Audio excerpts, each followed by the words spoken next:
Hello everyone, and welcome to our first session for Preparing for University Study short course. My name is Matt Constable. So just as a quick introduction, I'll be one of your presenters for the next 5 weeks, and I'll introduce my fellow presenter in a second. So some background on me that will help you understand where I'm coming from and perhaps give you some light on some of the things I say a bit later on. So I've been involved in the IT industry for 20 plus years in different various roles, but more relevant is the amount of study I've done particularly as a mature age student. So you can see there I've done a Bachelor of Computing, a Master's in Computer Security, a grad dip in Psychology. I'm currently almost finished my Bachelor of Exercise Science, and next year I go on to do Master of Exercise Physiology. So I guess all that's trying to point out there is that I understand some of the challenges that you guys will be coming up against, and I've answered or thought about a lot of the questions that you may have. So hopefully over the next 5 weeks I'll be able to answer a lot of those and put your mind at ease and allow you to go forward into tertiary education and find that very fulfilling. So my partner in crime for the next 5 weeks is Chantelle, and I'll hand over to Chantelle, and she can introduce herself. So Chantelle. Hi, I'm Chantelle Hale. I work with IT Masters designing and developing some of our courses. Yeah, as you may have seen, they're all Masters level courses done online. I started off studying computing and business and then moved into education as I worked in an education field. So I have my Cert 4 in Training and Assessment, a grad dip in vocational education, and I'm working on my Masters of Education at the moment. And so I'm mostly here to give sort of an insider's perspective of sometimes when people look at assessment they go, why is it done like this? And I can tell you that. And basically what we're looking for when we mark assessment and when we mark exams and that sort of thing. So that's the week that I'm going to be focusing on. Week 3 I think it is assessment, and you'll hear a lot more from me that week than you will the other weeks, I think. All right, thanks Chantelle. Okay, so just some housekeeping for a start. So class times, if you're already here, you'll already know, they're Tuesday evenings from 7 p.m, so that's Australian Eastern Standard Time. That'll adjust once we get into daylight savings time, but we'll talk about that a bit later on when the time comes. In terms of these webinars are all recorded, so if you can't get here live, that's no problem. They'll be uploaded to the Moodle site, which I'll show you and go through that in a minute. Also available on YouTube, I believe. Is that right, Chantelle? Yep, it should be YouTube, I think. Yep, okay. You'll also get a PDF copy of these particular slides, which you can go back and refer to at any stage, and there'll be a number of other different resources that I'll either talk about or will post up onto the course site for you to look at as time goes by. In terms of contacting me, you can reach me at that particular email address. That's the best way and most efficient way to contact me. I'm happy to take email questions at any time at all. Also, there are some forums which are related to the course, which I'll show you in a second. We'll go through that in a minute. And I'll be monitoring those regularly over the next 5 or 6 weeks while we discuss the topics on the agenda, and I'm happy to answer any questions that you may have at any time, no worries at all.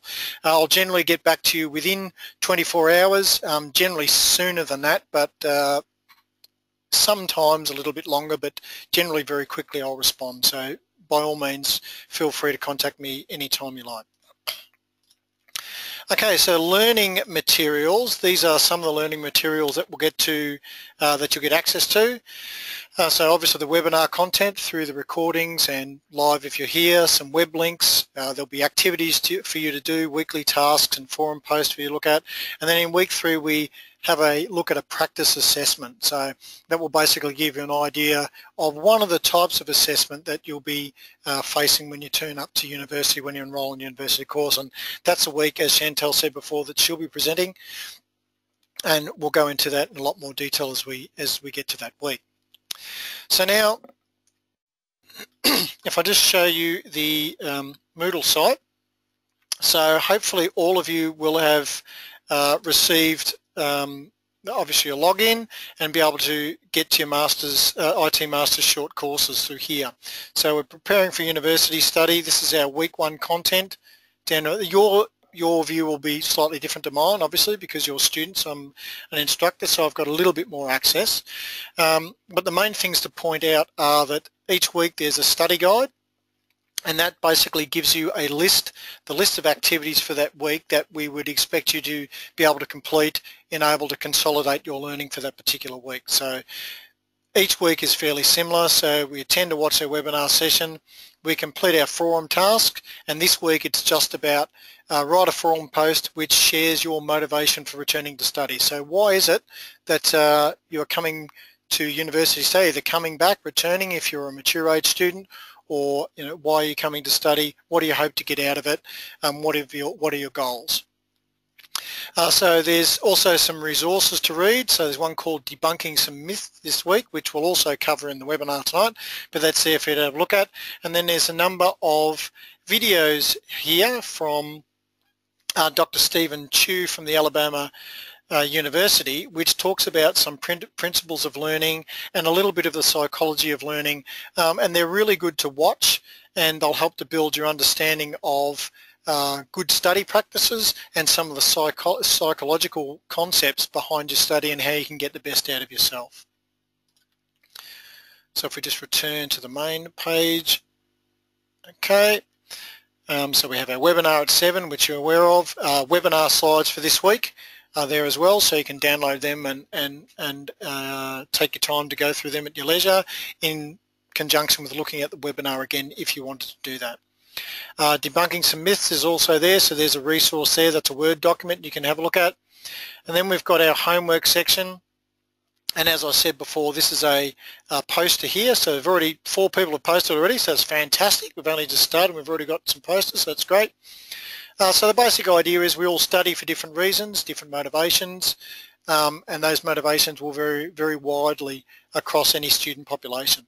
So on the first task, I just want you to take about 100 words and just share with the group your reasons for going back to or starting your university pathway. What motivates you to return or to start? What goals do you have? And most importantly, what barriers do you think you need to overcome in order to reach those goals? Okay, that's really important to be able to firstly identify your barriers and then navigate a way around those. And hopefully some of the topics we cover in the next 5 weeks will help you to answer some of those questions as well. In terms of tonight, if you've got any questions at any time, please feel free to ask them using the questions box in your webinar client. We've got people, Chantelle and Margie and James are here to help answer those questions. So feel free to ask questions any time. We might hold some of them to the end, but we'll gauge it as we go along. Okay, so looking at this week, the agenda. So we're going to look at some myths, some reasons and motivation, identifying your goals. It's really important that you do identify your goals in order to be able to know where you're starting from, where you want to go to, and then therefore how to map out a path. If you don't know where you're trying to get to, you tend to get a bit lost. There's no direction, can be more difficult. So you need to have some clear goals. Management of expectations is quite a big one, as is time management, and the ability to be able to keep perspective, keep a life balance and keep a focus on what it is you're trying to achieve are all very valuable skills and things to think about. So some myths. First of all, one thing that people often say to me or often hear is, I won't get a place. I won't be able to get into uni. And that's just not true. University, although there is a process that you need to go through, and we'll cover that in a little bit more detail later on, it is certainly achievable for everyone, irrespective of your educational background. The great thing about contemporary university studies is that they allow people from mature backgrounds of any ages, and it doesn't matter where you've come from in life, to get a university education. Particularly if you're in Australia, obviously there's government funding of different types which you may or may not be eligible for, but the vast majority of you who are studying in Australia will be eligible for those, but they need to be assessed on a case-by-case basis. But universities are always looking for good students. And in terms of coming straight from high school or at a young age, then obviously you'll have had guidance from your schools, from your career teachers on how to progress through to university. There's always that process of application, and there's different processes depending on where you're actually coming from, whether you're a mature age or whether you're a school leaver. And we'll look at some of those things as we progress through the weeks. I am too old. Now, that's definitely wrong. I'm 44, and which is an ancient, I agree. And there's probably quite a few of you that are older than me, and there'd be quite a few that are younger. But it doesn't matter your age. There's certainly people that I've been at university on and off, mostly on since 1991. So I started as a young fella.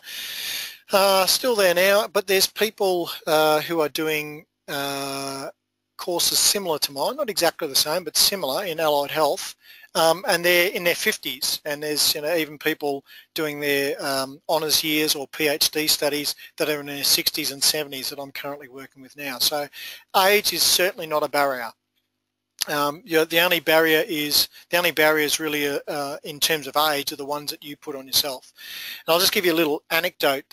When I started my current course, my Bachelor of Exercise Science 3 years ago, I turned up to lecture on the first day, and I sat, being the old fella, I was there first, and I went and sat in the class, and I sat down, and then the young'uns, because in my cohort the next oldest after me is 23, and they came in and they sat down and they're waiting and waiting, and someone turned to me and they said, "So when are you going to start the lecture?" And so they actually thought I was a lecturer, not one of the students. So there was a little bit I was a little bit standoffish, I guess, and there was that that age barrier for a little while. But now 3 years down the track, you wouldn't even notice. Come to any of our classes, and we just get on like one big happy family.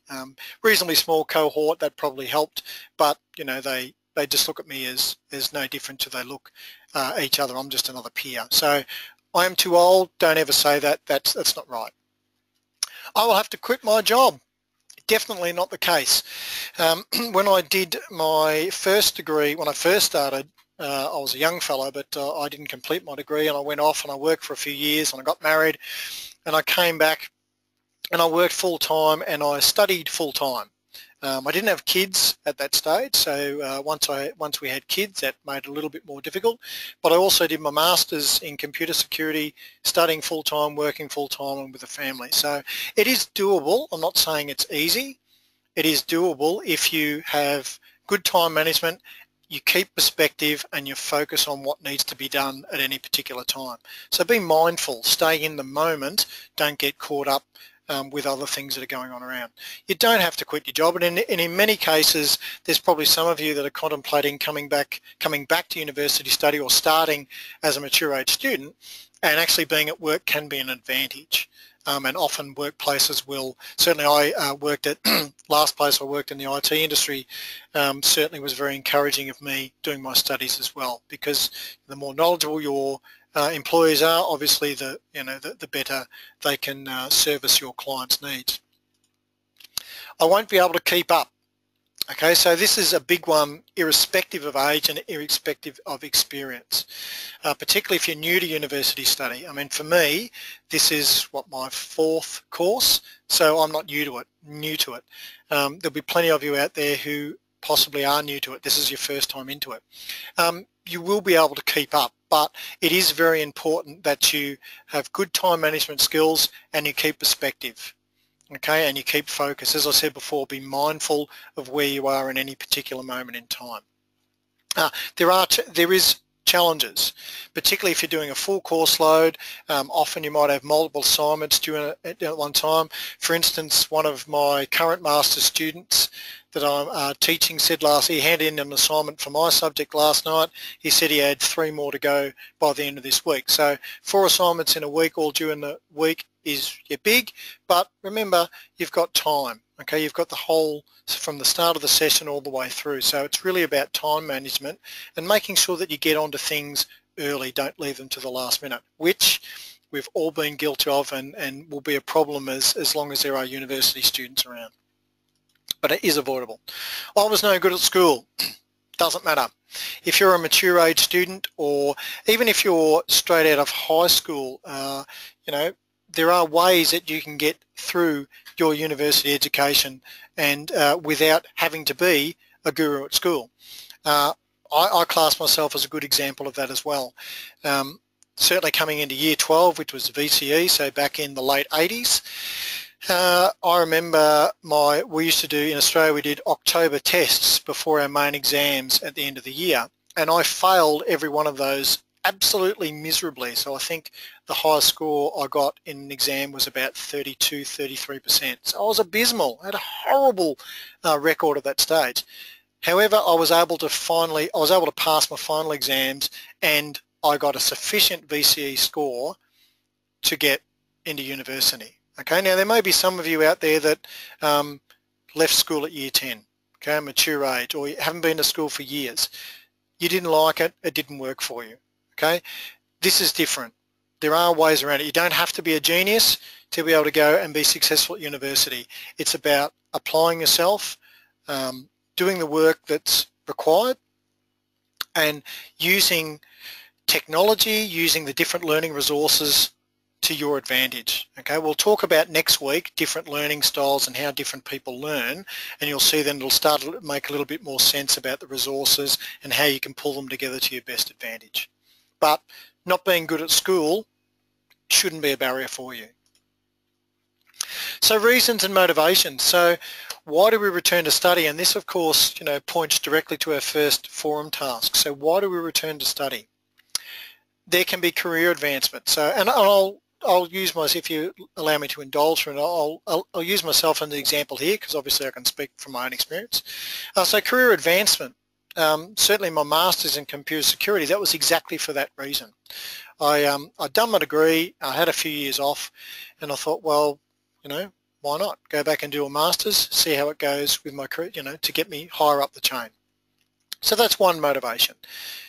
Also can be just for self-improvement. So for instance, at the moment, my exercise science degree I'm currently pursuing now, yes, I'm looking at career changing and going off and working for myself eventually, but you know, it's for self-improvement. I'm a very amateur athlete, so I run marathons, not very quickly, but I run them nevertheless, and also do long course triathlons, so that's a real interest of mine. And one of the motivations behind returning to study exercise science was to see if I could understand physiology and training a little better, and hoping to improve myself as well. So not just from an academic perspective, but also from a health and performance perspective in my chosen sport.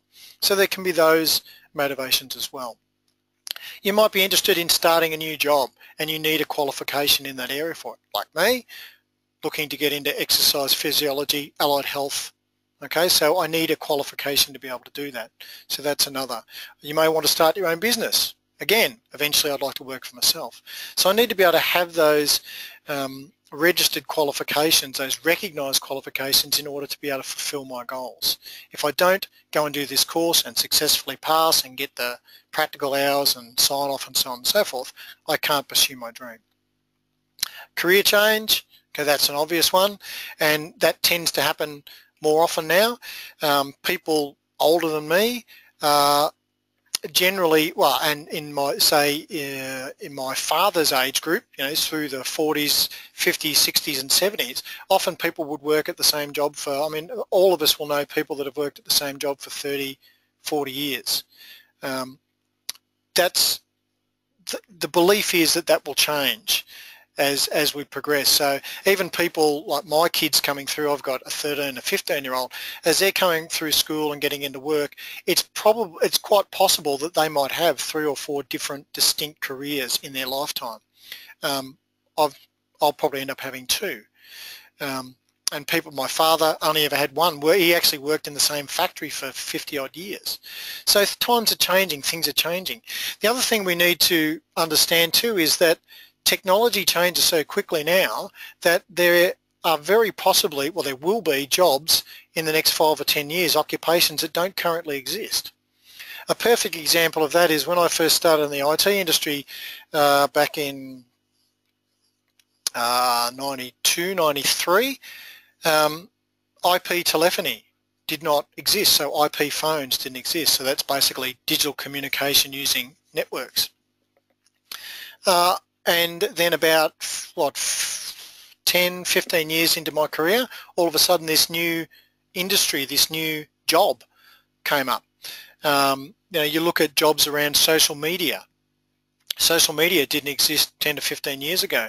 Now there's whole careers. People make whole careers out of working on social media platforms in one way or the other, or building social media platforms.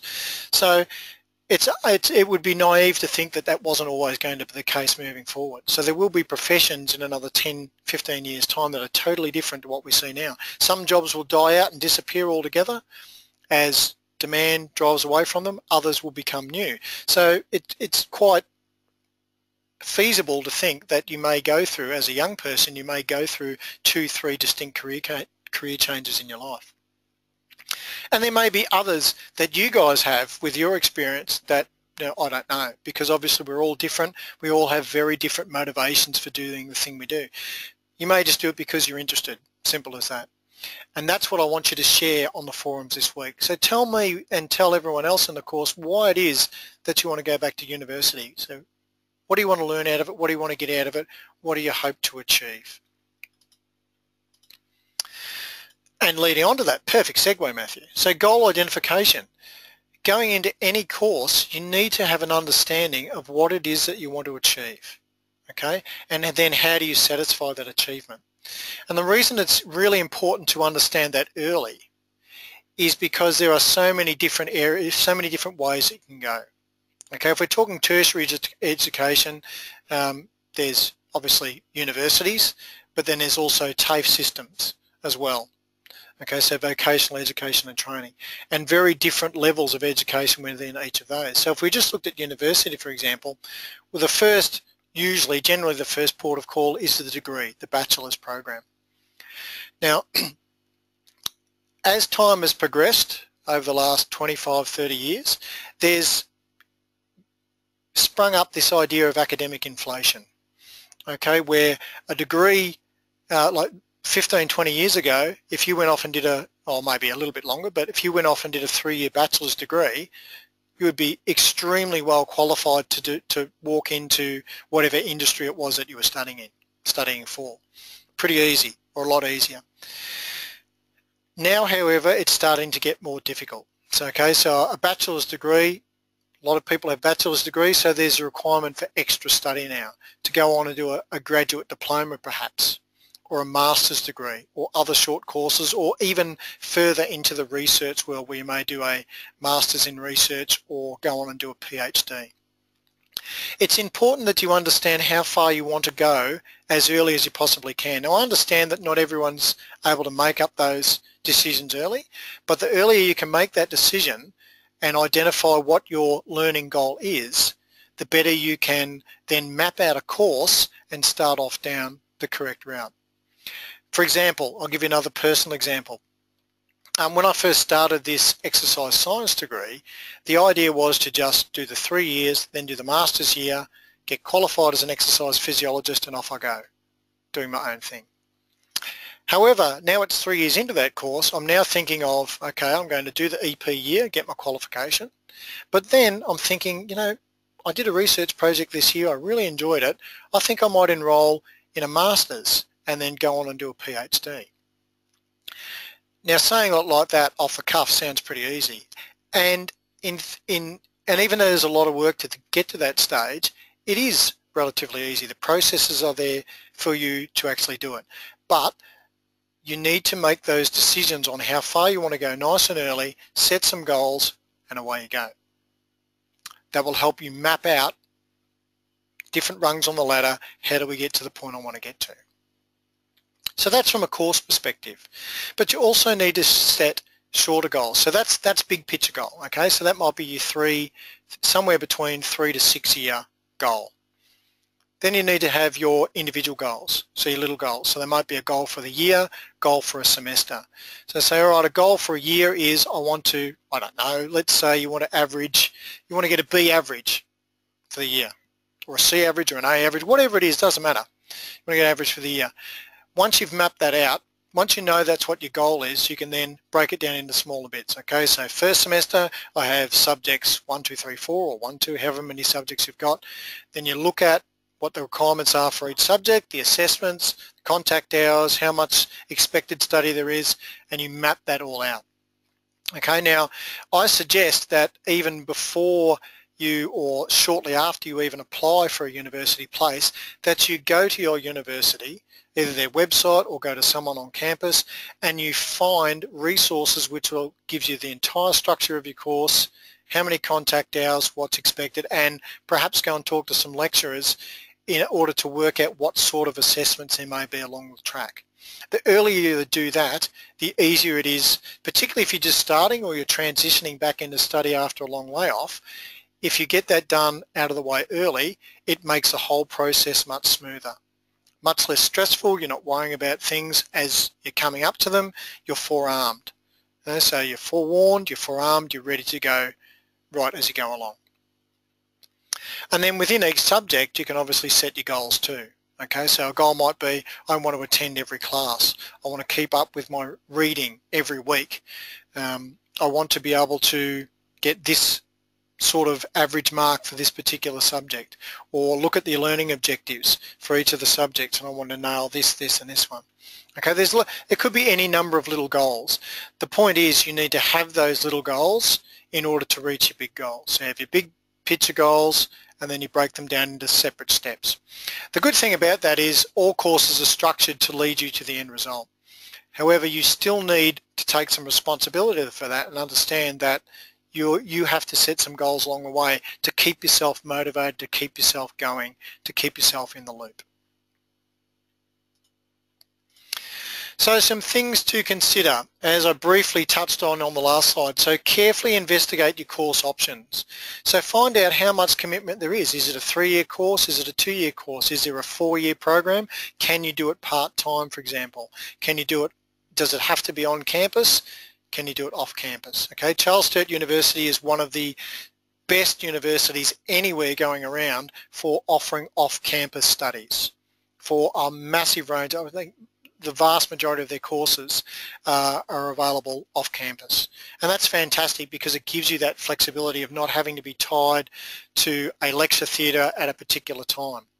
Everything's recorded, resources are online. If you're that sort of person that's a self-starter, you're well organised and you're happy to work with the technology, then remote campus is definitely a great option. As an example, I've sort of had a foot in both camps over the time. So my first degree was done wholly on campus. My master's was done completely off campus. My grad dip in psych was completely off campus. Bachelor of Exercise Science, all on campus. Master's Exercise Phys will be all on campus. Okay, so there's a bit of a mixture of the two. And of course today many universities will offer blended subjects anyway, blended courses. So some of the courses some of the subjects you may actually be on campus, others may be completely online. Some subjects may be a mixture of the two. So you may be, say, on campus for 2 or 3 contact hours a week, but then there's other online resources, videos, activities, online tests, all sorts of things that you can actually do online to help consolidate your learning. So it's a matter of being up with all of that. Embrace the technology and use it to your advantage. Investigate your requirements for entry and or the pathway. So there can be multiple pathways. As I was briefly talking about before, you can come in as a school leaver, you can have a couple of years off, come in as a more mature age student, or you can come in after having 15, 20 years away from education. Doesn't matter. There are multiple pathways in now. The important thing in terms of the requirements, there are some courses, like some arts courses for example, will require you to have a portfolio that you need to present in order to be able to go in. Some courses require personal interviews for you to go in. Some courses require you to apply directly to the university. Others require you to, particularly in Australia, require you to apply through VTAC, so the Victorian Tertiary Admissions Centre, or other appropriate authority, depending on where you are. So there are different ways that you get in there's different requirements for those. So always check those, and all of those will be clearly laid out when you do research on your particular course. Importantly, the level of commitment required and how it might impact on your overall life balance. Because remember, some of you or a lot of you will be maybe working full-time, you may have young families, you may have older families, you may want to study full or part-time, you may be on or off campus. All of those sort of things. There may be other issues in your life that you've got. All of those things will impact on how much commitment you can put into the course. So really carefully consider that. So don't just go into a course and think, okay, I'm going to go and do it full-time, and I'm going to work full-time, and I'm going to care for my elderly mother, and I've got 2 kids I've got to raise, and my wife's having issues at work, and so on and so forth. Okay, you really need to be very careful about how you maintain that life balance. My suggestion, as always, my advice is with that, is that your family always comes first, work probably next, and then you study. Okay, so you've got to be able to fit all those together. So it may be that you can't commit to full-time study, and that's fine. There's lots of part-time options. 99% of courses will allow you to do them part-time. No problem with that whatsoever. It's really important that you get that balance right. If you get the balance wrong, it's only going to lead to more problems than you can imagine, in terms of stress, in terms of putting you under the pump, making it difficult for you to achieve your study goals. And as I said before, the study options offered, so what I'm talking about there is it online, is it off campus, is it a mixture of the two? Lots of different options, and we'll look at these more as we progress through the coming weeks. So expectations, now these are a big thing that you need to be able to manage. So expectations come from a number of different vectors, a number of different ways. They can be internal expectations coming from within yourself. So what are you expecting to learn? What marks are you expecting to get? How much effort are you expecting to put in? Expectations from family, okay, and that could be how much time are you going to be taking away from them, or it could be, okay, you're doing this course, I'm expecting you to do a lot of study, so as a family member I'll go off and do something else, or I'll have to find other interests, or I may get upset that you're not spending as much time with me, particularly if it's a spouse or kids or someone who's dependent on you. Obviously this can also affect friends as well, so the impact on them and their expectations of you, and how will you manage those expectations, and are their expectations going to change because you are studying a university course?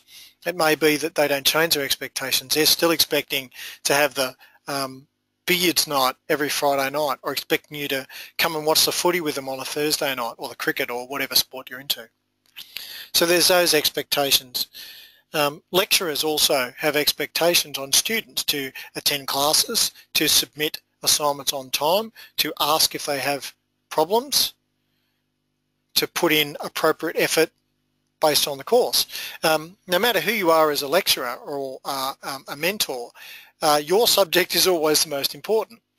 So lecturers will expect you to turn up to their lectures before anyone else's, which doesn't always happen. I know that from personal experience, but yeah, they have expectations as well. There are expectations of from your other students, so you will have expectations of them just as they will have expectations of you. And if those expectations are not met, there can be friction, particularly if you're working lots of groups, if you do a course which involves lots of group assignments, or where you rely on other students. It's very important that you set clear expectations with your fellow team members, and that you follow those through, and that everyone gives the best they can. Otherwise, plenty of friction can exist there. There are also expectations from the university as a whole, similar to those of lecturers, I guess, but more general and overarching. And then lastly, expectations from your workplace. How supportive are they of your university study? Do they even know that you're doing university study? And if so, how supportive are they of that, and what are they allowing you to do? You will also have expectations of all those particular areas. You will have expectations of your family, so you might expect that you'll get some quiet study time between, say, 8 and 10 p.m. of an evening. You'll expect same thing from your friends. So please don't bug me on a weekend to go for a bike ride because I've got these assessments due and I've got to do them. You'll have expectations of your lecturers as well, that they'll provide you with the content required for you to be able to meet your learning objectives and to be able to fulfill adequately the requirements of the assessments for each subject. Other students, as I said before, you'll have expectations based on them in your group study or group assignments if you're doing that. You have expectations of the university to make sure that you have a safe and comfortable environment to learn in, that they provide you with adequate resources, adequate teaching staff, and that the content of their courses meets industry best standards. And obviously work, you're going to have expectations of them which you may or may not actually mention to them, but you will have expectations. In my experience, just personally for me, I found the internal expectations the most challenging. And these expectations will adjust as you progress through your course, as you start to feel more balanced and you get into the process. All these expectations will adjust. Managing these expectations is your responsibility. Okay, even if it's family's expectations of you or friends' expectations of you, it's still your responsibility to manage them and make sure that what people are expecting of you is what you're giving, or alternatively, make sure that they understand that they have to lower their expectations or adjust, maybe not lower, but adjust their expectations because of the university study that you're putting yourself through. So what sort of expectations can we have? What are they centered around? They can be around your time commitment. So how much time are you going to study? How much time have you got for me? How much time have you got to devote to work? How much time have you got to devote to family and friends? Time is probably the most precious resource we have, and it can be extremely difficult to manage, particularly when you put in the fact that you have to get sleep. If you don't get sleep, you're in big trouble on all fronts, on many fronts. So you have to get, that 6 to 8 hours, maybe 10 hours, depending on how old you are, depending on how much sleep you need. But, somewhere between 6 and 10 hours of sleep a night. It takes a big chunk of your day out. You've also got commitments to work, perhaps, to family, to friends, all those things that we spoke about. You've got to eat. Lots of different things that you've got to manage. It sounds silly, sounds quite obvious, but these are things that often get left by the wayside when we make our decisions about how much time, how much commitment we can put in. You have to consider everything, not just, okay, I've got to work, I've got to be home, and I've got to study. There's other things around that as well. And of course, keeping a healthy lifestyle, exercise, making sure you're eating right is also a really important component of that. Expectations of grades. Okay, this is a big one. People can often have expectations of grades, set a high expectation, and when they don't meet those expectations, they can get downcast, a little bit depressed, and then not want to continue on with the goals. So it's important that you don't put too much pressure on yourself in terms of grades. Okay? In the vast majority of cases, it's okay to just go along and do the best you can. Okay? There are some circumstances where you may have to hit the A level. And for those people, all I would say there is you need to make sure that other expectations and other time management is spot on to be able to put yourself, give yourself that time to put in the extra effort for those grades. In general, if you go through at say a B grade, B grade level, and you're happy with that, that's great. In order to be able to push up to that A level, the time that you have to put in is not just, so say if you get, let's say a B is 75, so 75 to 79 you get your B for, and you're happy with that, you want to be able to push up into that 80, 85, 90 bracket. That extra 10%, you think, okay, 10% is only a little bit, but the extra effort you have to put in can be quite significant depending on the subject, depending on the sort of assessments that you're going to have to do. So all that, so an extra 10% in grade is not an extra 10% in effort. An extra 10% in grade might be an extra 25, 30, sometimes 50% in effort, 50% time commitment. So make sure that when you go into it, you're realistic with where you want your grades to come out at. How much time can you really commit to it? Because that will help in large part to determine your end grade.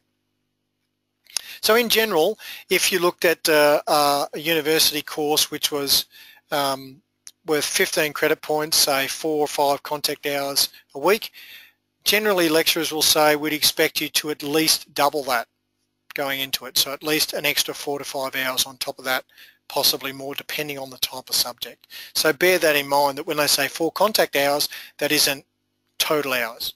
Okay, you might have 16 contact hours for 4 subjects, but you would need to almost approach that like a full-time job. So nearly 30, 32 hours a week. And it can be more depending on assessments when they all fall, and other requirements for your course if you've got practical placement or you've got courses that require you to attend certain distance camps. So managing those expectations is a big challenge, but at the end of the day, the most important thing is that you must find a life balance that suits you in order to succeed.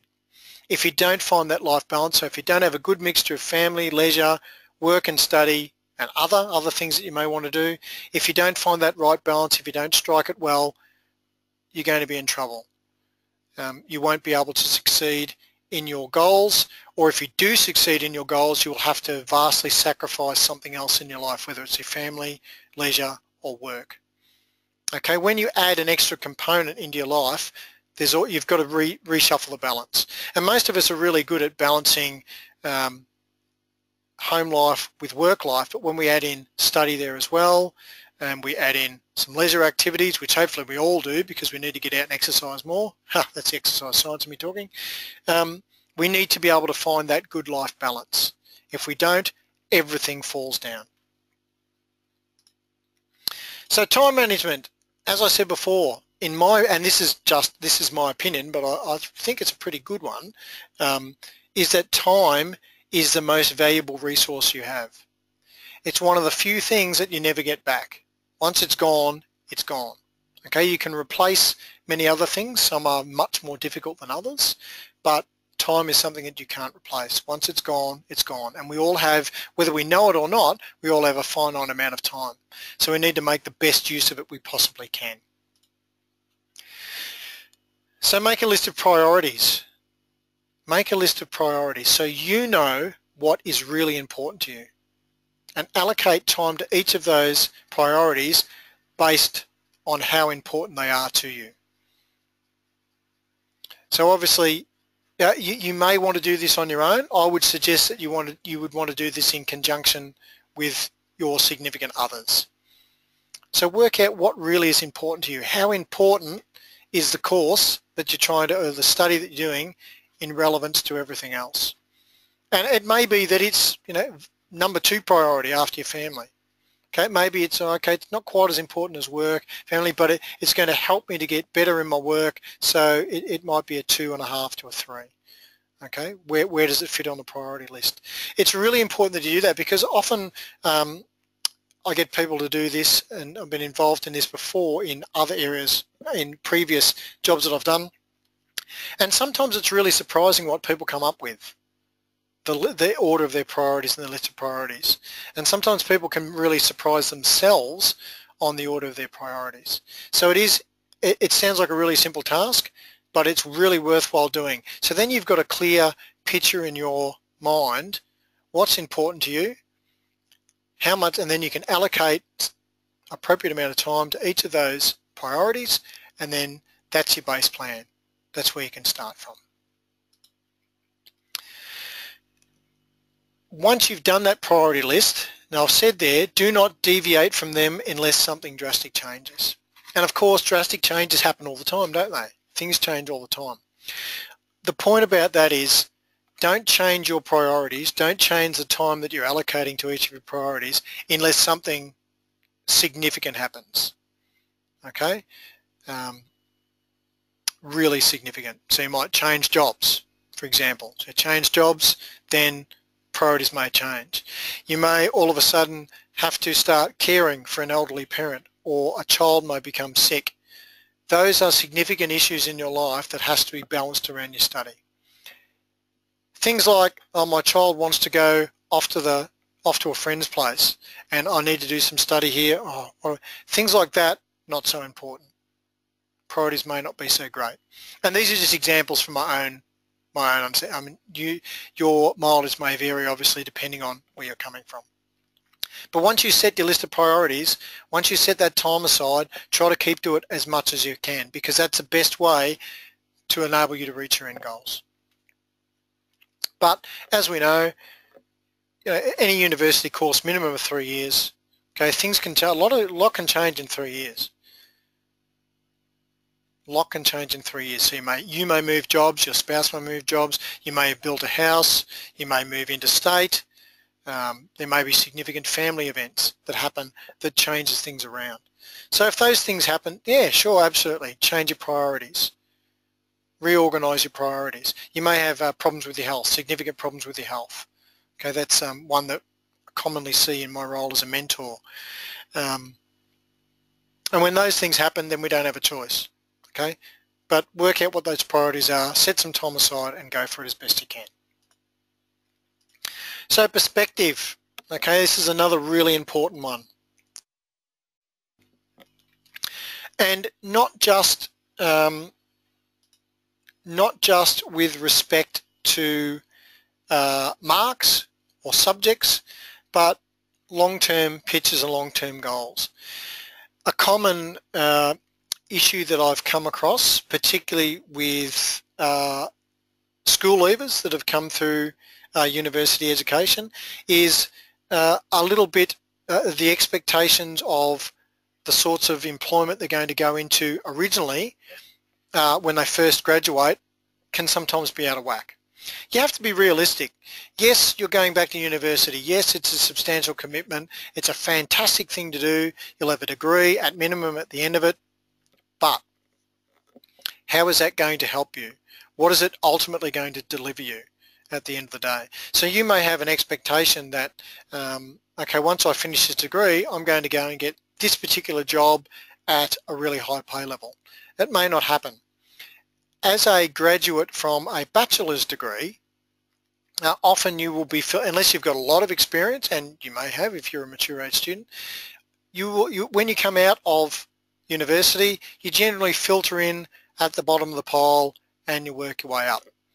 So, and that's regardless of whether the people that directly are above you in the hierarchy have degrees or not. They've been there, they've done their time, they've got some education there. So you just have to be a little bit realistic about how you come out at the other end of your study. By the same token, if you're coming back and you've got a bachelor's degree and you're thinking about coming back for a master's or a PhD, then your expectations are going to be different. And sometimes, and depending on what's been, if you're coming back with the support of your employer, then maybe you have an expectation that once you finish that master's degree, the employer is going to give you a promotion or going to give you a raise with your money, whatever the case may be. And that's great. All I'm saying there is make sure that you keep a lid on those expectations. Make sure that they are realistic, because sometimes they're not, and we can be disappointed when we come up the other end. Keep an eye on your priorities. So anytime you start to get a bit flustered, a bit worried about how the university studies are competing with other areas of your life, go back to that list of priorities. Say, okay, I'm a bit stressed out about this at the moment, but that's my priority, that's what I've got to work on. Okay, so make sure that you always keep them. That's why it's good to write them down. Once you've written them down, you've committed to them. And once you've committed to them, keep them stick them up on the wall somewhere, stick them in a diary, stick them on your computer, on a sticky note, whatever it is, doesn't matter, but keep an eye on those priorities and make sure that you stick to them. As I said before, don't deviate from them unless something really big changes. And that will help you to keep a perspective. Plan out your study. Again, this falls back to what I was saying earlier. So when you first get an idea of what course you're going to do, go and find out, okay, what are the subjects, how much commitment time, what sort of assessments am I going to do? That's the first step. Know what it is that you're going to actually have to do in order to get your qualification. Then once you get into each subject, start early. Look at the subject learning guide that are handed out, that are available through all subjects. Work out what your assessments are, when they're due and start on them early. The earlier you start on them, the better you are. If you let them run away from you, you lose perspective, you lose focus. All of a sudden things become a big issue. Going to be very stressful for you, going to be difficult to progress further. So make sure that you plan out your study week to week, month to month, semester to semester, year to year, so on and so forth. Okay? Sounds like a complex thing to do. It's not. It's actually quite simple. The universities, whichever one you go to, whatever course you're doing, will provide you with the resources to be able to do that. Don't expect to know everything. In other words, empty your cup. Doesn't matter how long you've been, like for instance for me, I went back and did my master's degree after working nearly 7 or 8 years in the security field, and I went back and did a Master of Computer Security. It would have been quite easy for me to go into that course and say, oh, well, you know, I've worked in this area for 7 or 8 years, they won't be able to teach me anything, and not got out of it what I did in the end. But I emptied my cup. I went back, even the first few subjects in the Master, and just said, okay, I'm just going to look at this as if I know nothing about it and find my way through. And it's amazing how much you pick up, amazing how much I picked up in some subjects which, so for instance, one of them was a computer forensics subject, another one was a wireless security subject. Now I'd worked in those areas for years, but going back and doing the university course, the master's level course, there was a lot of things I learned that were, you know, because even working in that field, you don't necessarily cover everything in that particular field in your work. You tend to be very siloed and segmented that's related to the particular organisation that you're working with. So you don't know everything. You might think that you've got a good grasp on it, and you may have a really good grasp on it, but you certainly don't know everything. So make sure that when you go back, approach it that way. Empty your cup. Think, okay, I'm going to start from base level and work my way up. And just on that, in the learning materials, so the, where is it? Study guide, you'll notice there's a number of videos here which I spoke about earlier. I highly recommend you have a look at those. If it loads, come on. Okay, how to get the most out of your study. A series of videos. So it actually says, you'll notice up here it says 2 of 6. There's actually only 5 videos there. The first one is just an introduction on what these videos cover, but if you just go and watch each individual video, you'll get the principles as they go along. So I cannot stress enough, go and watch those videos. They are really, really good.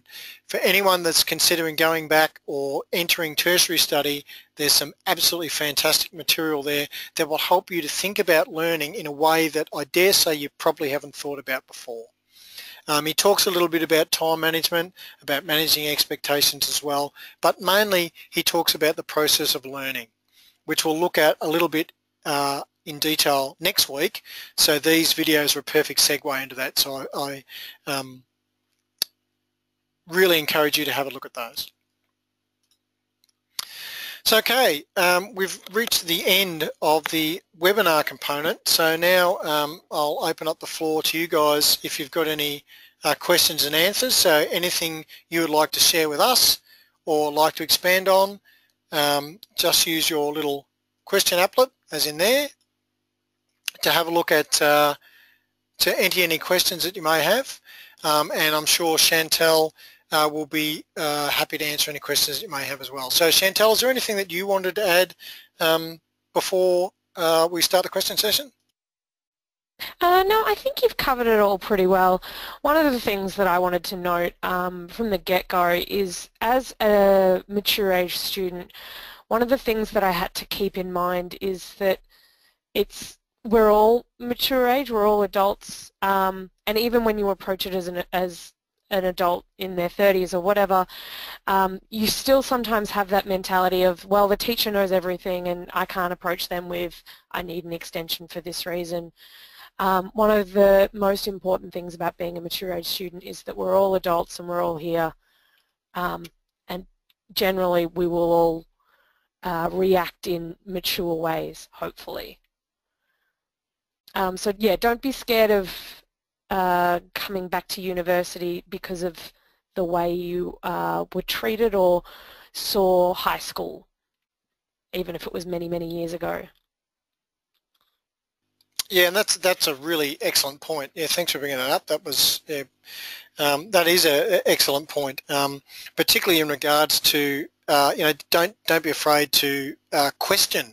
I guess critically think, and that's something we look at. I think in week 4 or 5, I think it might be. We look at critical thinking, and so being able to draw on your own experiences and apply them to what you're learning, because sometimes it might not match up. So it's okay to, as Chantelle said, don't always expect that the lecturer is going to know everything about it. They have a set of experiences, a set of knowledge, but so do you. One of the great things about being a mature age student going back to study, and I know that the professors and lecturers that I have interactions with at the university I'm at the moment, are quite happy for mature age students to come into the course, because we bring a lot of life experience, a lot of different perspective from other students into the courses, and we can actually help not only the lecturers to be better teachers, but we can also help the other students to understand things from different perspectives. So fantastic point. So Richard had asked, what undergrad qualification background do you think is suitable for the course entry? Richard, it does depend on the courses. I'm coming from an IT Masters perspective, where not all of our Masters students have an undergrad qualification. A lot of them come in with work experience, and sometimes they have to go through the grad cert route, but it's still the same amount of subjects to get a Masters, even if you don't have an undergrad. Matt, did you have anything to talk about for that one with your experiences? No, I think you hit the nail on the head. It's absolutely dependent on the course. So it'll totally depend on what you're actually looking at doing. So I think, yeah, you're 100% right, Chantelle. Sunil has asked, is there any difference in recognition for an off-campus degree and a campus degree in the job market? I haven't noticed any difference at all, and particularly most workplaces will understand that studying from home is not necessarily easier, and that it sometimes shows that you can work independently, which I think is an important one. Yeah, absolutely, Chantelle. I mean, often, as you say, working at home, studying off campus can actually be more difficult because there's a heck of a lot more distractions at home. But as the difference between those two, I'd agree with Chantelle. I've never seen any difference. And once you pass your course and you get your qualification and you get your certificate, it doesn't say whether you've done it off or on campus, so it shouldn't be an issue. And then Richard's followed up with, can I exit with a grad cert and continue with the grad dip when I can? If the grad dip is an option, usually this will be an option that works particularly. So when you finish with your grad cert, you have that qualification and you can choose to come back and finish your Masters, and get those extra subjects. There are obviously sometimes some issues with getting credit and that sort of thing, but that's something you should contact your university provider on a case-by-case basis. And I just had a note from Neil, who works at IT Masters, to make sure that you all know that there's no note in your transcript, at least at CSU, whether you did it online or offline. It's often the same content and assessments, so it's basically the same, only you're doing it from home. Yeah, and I can confirm that La Trobe and Edith Cowan University are exactly the same, and I've never come across a university that did have that on their transcript. So, and as Neil said, it's exactly, you do exactly the same assessments anyway. So.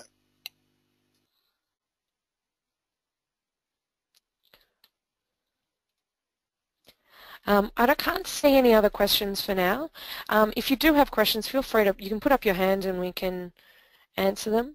Otherwise, hopefully the rest of the questions will be answered in the coming weeks.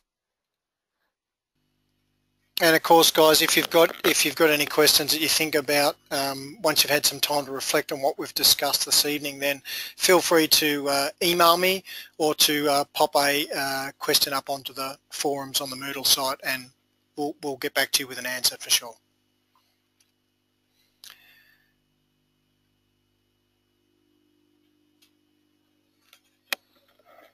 I always think we need to have thinking music while Yeah, it'd people be might be nice. writing questions.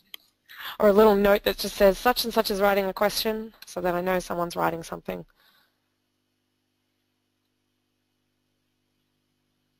Well, as long as you're happy, Chantelle, I suggest we'll stick around for another 5 or so minutes. If anyone's got any questions, just pop them through. Yep. So Richard was saying, are we buying learning materials for our own, or will you supply the materials for us? Okay, so for this course, all learning materials will be available online. We may link you to something that could be further information, that, but generally they'll all be online. I know for our IT Masters CSU course, they're Masters courses that only have that have all the materials supplied to you.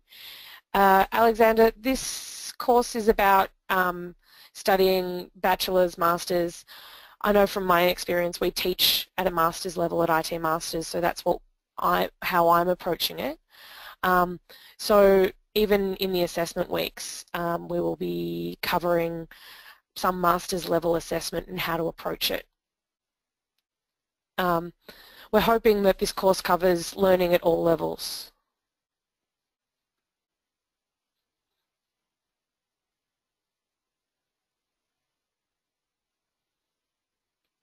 So somebody has asked the question, do we think the IT Masters short courses are a good indication of studying at uni? Well, they're a good indication of studying at IT Masters. We take a lot of the material directly from our own subjects, and obviously it's a little bit of a different learning space, and there are more people studying the short courses because they're free and short, but a lot of the material is directly from subjects. And if I can just add to that, in terms of studying at any university, a lot of universities, as I said before, use blended learning and that online learning. So even though you're not going through the same assessment process as you would while you're doing your course, the tools and that we use are no different. So it's an indication of the sort of tools you would look at and the process you'd go through. Not necessarily the time commitment and the effort, but certainly it gives you a bit of a taste of what it's going to be like.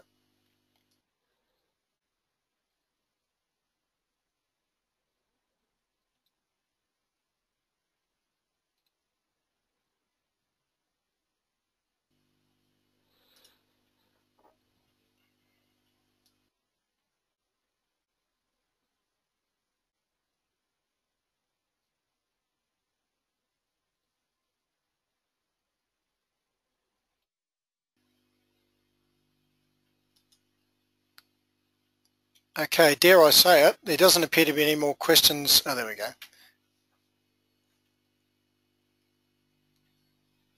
Richard, okay, so Richard's asked, do we have placement or field education tasks? That will be dependent on the sort of course, on the course that you do. Some courses, particularly in allied health, will require you to do placement at different times. Usually not in first or second year, usually in third year or in fourth year or postgraduate studies. If you're doing off-campus stuff, again, depending on the sort of course and the level you're at, you may be also required to attend residential camps. So in other words, you would have to turn up to the particular campus of the university for a period of 2 to 3, usually a week. Well, with Charles Sturt Uni, it's normally a week, where you might be there for 3 to 4 days of that particular week doing intensive block mode lectures for 2 or 3 of your different subjects.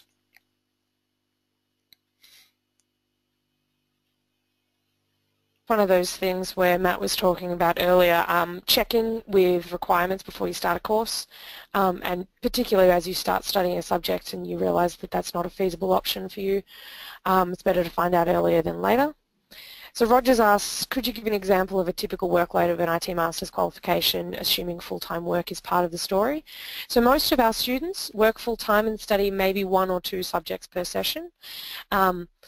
We often recommend if students are starting out and they're a little bit stressed that they can start with one subject, and one subject usually has maybe 2 assessments and an exam or 3 assessments, and that involves, we recommend, I think it's the university recommends something like 8 hours a week, and that involves all of your attending lectures, reading your materials, going on the forums, that sort of thing. A lot of people find it less, some people find it more. It all depends on your ability to study. But we will, and during week 3 in the assessment, I'll go over some examples of actual assessment that we go through. We had a question about financial aid. I'm not quite sure. I think you'll have to follow up that with admin or particular universities.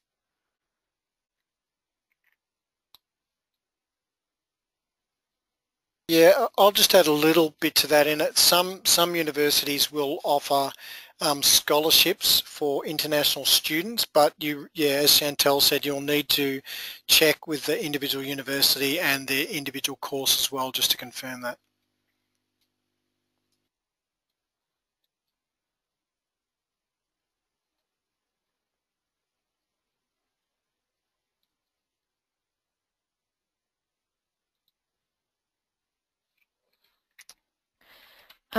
English proficiency requirements page. I'll see if Margie has that on hand. Yep, I'm just picking it up. Great, thanks.